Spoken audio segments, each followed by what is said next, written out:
Hey, what's going on, y'all? Welcome to the Endless TBR. My name is Christian, and this is my YouTube channel where I love to talk about books. Thank you so much for taking time out of your day to click on this video, where I'm going to talk briefly about and rank all of the books that I read in April of 2026. It was a great month for me. I read 5 physical books, listened to 4 audiobooks, and I read 1 novella on my Kindle. And just to give you guys a little perspective, between January and March of this year, I have given 2 books 5 out of 5 stars. In April alone, I read 4 books that I gave 5 out of 5 stars to. So I doubled the amount of 5 star reviews that I've given just in this last month in all of 2026. The one caveat to that is one of these books that I'm going to talk about was already known to be one of my favorite books of all time, and this is a third time reread for me. So if you isolate that one out, still, I still gave 3 books 5 out of 5 star reviews, and so it was just really great, a really awesome month. Before I rank them, I always like to show you guys the books that I read so you kind of know what might be coming up. So, starting off with the physical books I read Dune, House Atreides. I read Ready Player One by Ernest Cline. We have Strange Weather by Joe Hill. Charlie Bone and the Time Twister by Jenny Nemo. And then Sundial by Katrina Ward. Apparently, in my last couple videos, I've been saying her name wrong. It's Katrina Ward, not Catriona Ward. So sorry about that. But Sundial by Katrina Ward was the 5th physical book that I read. And then the audiobooks that I listened to are Witchcraft for Wayward Girls by Grady Hendrix. I listened to Everything is Tuberculosis by John Green. I listened to I'm Glad My Mom Died by Jeanette McCurdy. And then finally, I listened to Dune by Frank Herbert.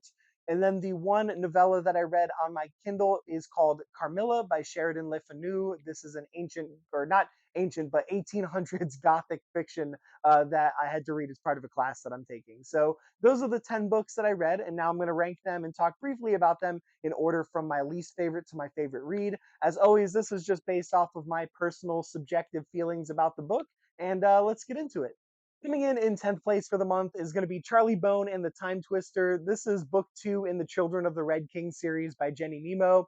I read the first book, Midnight for Charlie Bone, last month in March.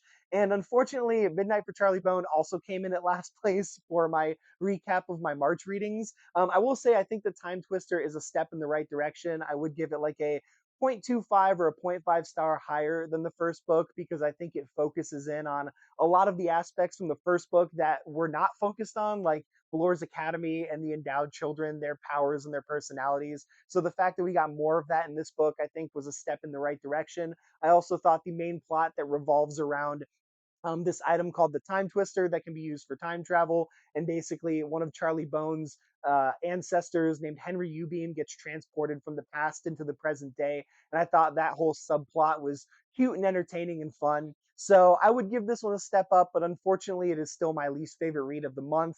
I will still continue this series. I have this problem where once I start a series, I can't stop it. Even if I'm not having the best time, I just want to finish it. So I'm going to keep going with the books, and hopefully, they'll just keep growing in the right direction and getting better and better. But that is my number 10 for the month, Charlie Bone and the Time Twister. Coming in at number 9, and it hurts me to put this book this low because I'm a huge Dune fan, but number 9 is going to be Dune House Atreides by Brian Herbert and Kevin J. Anderson. This is book 1 in the Prelude to Dune trilogy that takes place about 35 years before the original Dune story. And I actually do have a short review up on my channel talking more about my thoughts on this book, so I'll keep it relatively brief. But unfortunately, I think that this is the weakest of the book 1 books of the 3 trilogies that I've read or started so far. The main reason for that being is I was just not as invested in the main conflict of the story as I was in other book ones of the Dune saga, namely the Butlerian Jihad and then the Sisterhood of Dune books. In this book, it follows this team up between the Imperium and the Tleilaxu to try to undercut House Vernius, and then the Atreides kind of get brought into that conflict. And I was just never as invested in that conflict as I was in other Dune conflicts and all the other different books. I did appreciate how this book explores a lot of the backstory of characters that I've come to love over the years, like Leto Atreides and Shaddam and Baron Harkonnen and Duncan Idaho. So it was great to get more history on them and see some of their younger years before all the events of the original Dune saga happened. But because of that main plot element that I just never really cared too much about. This one's gonna have to be not my least favorite of the Brian Herbert Dune books, but I do think it is my second least favorite. I would put the Battle of Corrin a little bit below this one, but I do think it is my second least favorite of the Brian Herbert Dune books. So that is Dune House Atreides coming in at number 9.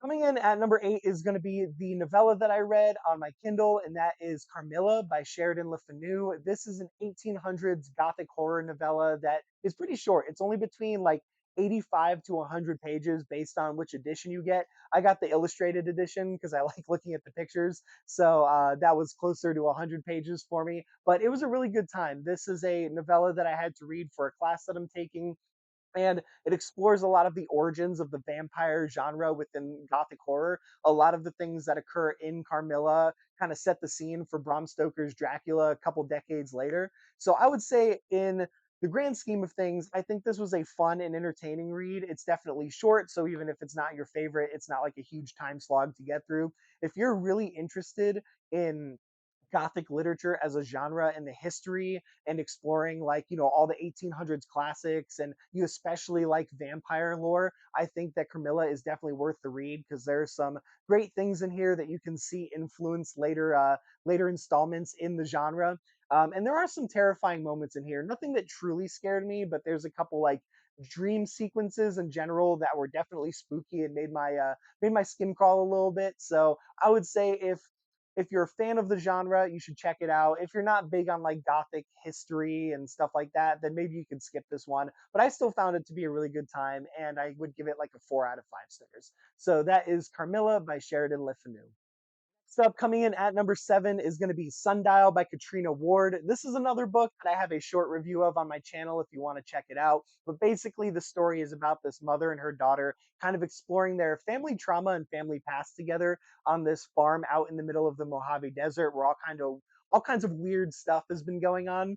And I would consider this to be a really solid read. It is a psychological horror novel that pretty much kept me locked in from the very first page all the way to the end. It explores a lot of themes of, family drama and family trauma.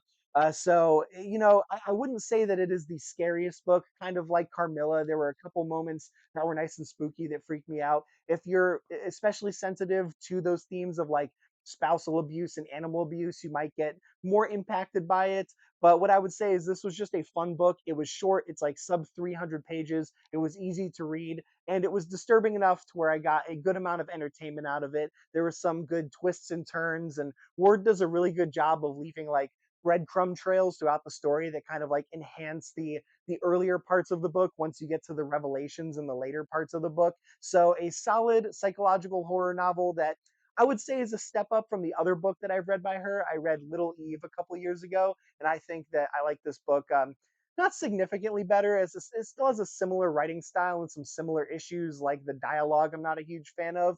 But as far as how captivated I was by the plot, I do think it was a step up from Little Eve, and a book that I definitely think is worth checking out. An easy 4 out of 5 for me. So that is Sundial by Katrina Ward.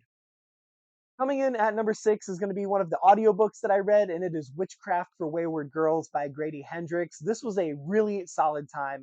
I'm really glad I chose this as my first Grady Hendrix book, because I've heard kind of mixed things about some of his other stuff, but I thought Witchcraft for Wayward Girls was a really, really solid time. So follows this main character. Her name is Neva. She is 15 and pregnant, and her family kind of ships her off to this home down in Florida where there are other pregnant girls that families just are trying to basically get them out of the public light. They don't want people to know that they have a daughter that is pregnant. So they ship them down to this home where they kind of stay until they give birth to their children.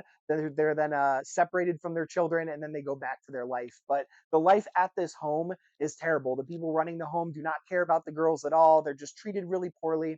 And so a lot of these girls form this bond together, and they're trying to just, form a friendship so they can get through this terrible time in their life. And the part that I found about this book that was interesting is the witchcraft aspect of it. And there is witchcraft in here. These girls kind of stumble through various means into witchcraft, which they use to make their lives a little easier and kind of take revenge on some of the awful people that are running this wayward home.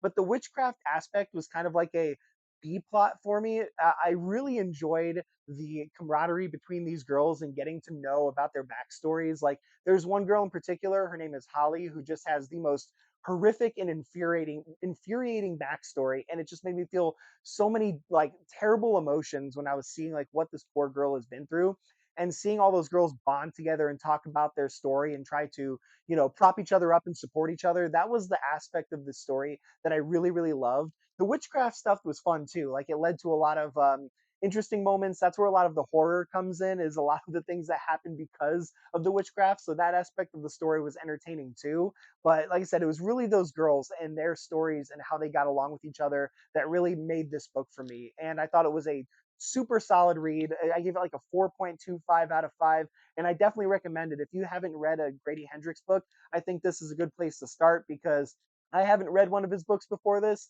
and I thought it was just really incredible. So that is Witchcraft for Wayward Girls, coming in at number 6. Coming in at number 5 is going to be Strange Weather by Joe Hill. This is a collection of 4 short novellas by Joe Hill, and once again, this collection just shows off like how good he is at writing all these different styles. In Strange Weather, I would say there are 2 stories that I think are really good, one that I think is great, and then one that is just pure excellence. So the 2 that are really good, one of them is called Snapshot, and it is about this 13-year-old boy who finds this camera that when you take a picture of somebody with it, it sucks a memory from their head and puts it onto this photograph. And so he gets into all sort of trouble with that camera. And it's also a story about exploring themes of like family outside of family, like caretakers who aren't family but you still love them. And I had a couple really touching moments in it. So an interesting story there with some emotional beats to it. Then there was also Aloft, which I would say is probably my least favorite of the 4 stories. It involves this guy who is going on a skydiving adventure to honor a friend of his who died from cancer. He's really, really scared to do this. And when he dives out of the plane, he lands on this cloud that is not a cloud, it is completely solid, and he loses his parachute. So he's stuck on this cloud, and all these bizarre things start happening to him. He explores a lot of mental struggles when it comes to like relationships in his life. And so it's kind of a 2-part story where he's trying to get down to the ground safely, and then he's also trying to deal with the things that are happening to him on this cloud. So, like I said, it was definitely, in my opinion, the weirdest of the 4 and probably my least favorite, but it was still interesting enough and well written. So that is Aloft. And then the book or the story that I thought was great is this one called Rain. It follows this woman who lives in Boulder, Colorado, and she's outside one day with her wife and her mother-in-law, and all of a sudden it starts to rain. But it's not water, it's like needles falling from the sky, and it kills anybody that's outside in that area. So her wife and her mother-in-law perish in this event, and so our main character has to take like an on-foot expedition into downtown Boulder, Colorado, to find her father-in-law, to basically let him know that his ex-wife and his daughter have passed away. And in her travel throughout downtown Colorado, it is chaos because all these people are dead throughout the street. Society is kind of like momentarily collapsed because of this calamitous weather event, and she just witnesses a lot of like very disturbing and horrible things throughout the city. So that is Rain. I won't say anything else because there is more that happens, but I think it's definitely worth reading for yourself. But I thought that was a really great, a really unique, and a very horrifying story. But then the one out of this collection that I thought was by far the best is this story called Loaded. And that one I really don't want to say anything about because I think if there's one thing that you read from this collection, it should be Loaded because it was just really, really excellent. But it explores themes of the dangers of gun violence and racism and discrimination, and the dangers of certain forms of media and how they play into like gun violence. And Loaded has one of the most eerie and disturbing endings to a story that I've read in a very, very long time. So I definitely think, like I said, if you just read one thing from this collection, read Loaded because it was so, so good. But the other 3 stories in here I thought were really great too. And overall, Strange Weather just shows again that Joe Hill, for me, can do no wrong. I love his writing so much. I like this one better than 20th Century Ghosts, which is his other collection of like short stories. I like this one even more than that, and definitely think that Strange Weather is worth checking out. All right, coming in at number 4. So this is where it starts with my 4 or 5 out of 5 star reads. It was really difficult to rank these next 3 in any particular order, But coming in at number 4 is going to be I'm Glad My Mom Died by Jeanette McCurdy. This is a memoir by the actress of the same name. If you're not familiar with her, she starred in iCarly back in the old Nickelodeon days. I can't say I really know too much else that she's been in. I know she's done other things, but I can't even really call myself like a huge Jeanette McCurdy fan. I just know her from iCarly, but I had heard this memoir was really, really good, so I decided to check it out, and it is very solid. Like people say, it is an excellent read, and even more impressive, it is her first like debut novel. So putting out material that is this excellent as her debut novel is just really awesome. But this story follows a young Jeanette McCurdy who has a mother who is just one of those parents who is super controlling, basically trying to live her dream through her daughter's life. And so she forces Jeanette to do all these acting gigs and auditions that she doesn't really want to do. She controls what Jeanette eats so that she stays super skinny, and it opens Jeanette up to a lot of eating disorders like bulimia. And basically, it's just cataloging the events throughout her young life where she is under her mother's control, and at the same time, she doesn't realize because she's so young that she's being abused by her mother in a way. And so she's constantly doing these things to try to appease her mom, even though it's making her miserable.